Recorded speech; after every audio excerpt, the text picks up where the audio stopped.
kuri ruhonge rwa uthuthuria makiria rwa kaunty ugukorwo rugikia gabiru na makiria ene Kandarathi ngurani na aria matigire maheo wira ni thirikari ni gukinyeria riu matire makorwo magikinyaniria wira wao ta uria mathiriire aritio hindi ya kunyabara tabarĩra itiganĩte cia thirikari na kuria ciaririe thoko imwe nirio yukaine ta Sichirayi na kuria Kuyo ni tukigina gya ciringi millioni 178 gukorwo giako na gukena kana na kuria yacokire kana kuria kigina gya ciringi millioni 150 nire cereke kana cerekereirio no gukinyeria riu thoko ndiri yarika riu ni ataririe na kuga ati uthuthuria baraginya ni gukorwo gitabanio ni honge itiganite na aria mekunyitikana na mahitia matikwirisha ritho ria watho.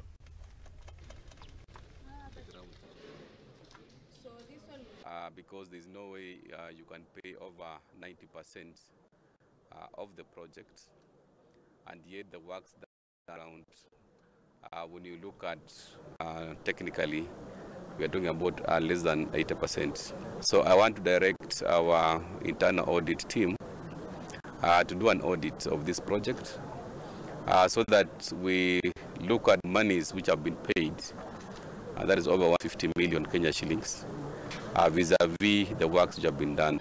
Number two, I also want to get a report from our technical team with regard to the balance of and the value of the balance of works. Yeah, so you know when we're quoting the percentage of the money paid, we usually include the advance payments. When we started this project, we were given some advance payments that usually when you add, definitely it will be more than what you've done because the advance payment you are paid even before you start any works.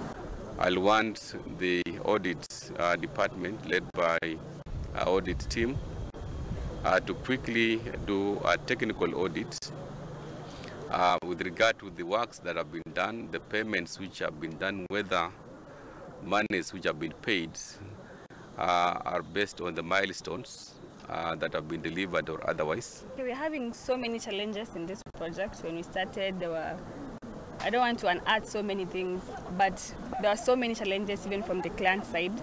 But we've tried our best to reach where we are today. Even you know the materials, the Russia things, the cements, the steel works. There are so many challenges, the weather. The project is around 178 million Kenya shillings. So when you look at what has been paid, it's actually almost 152 million. For me, it's not commensurate with what we are seeing on the ground.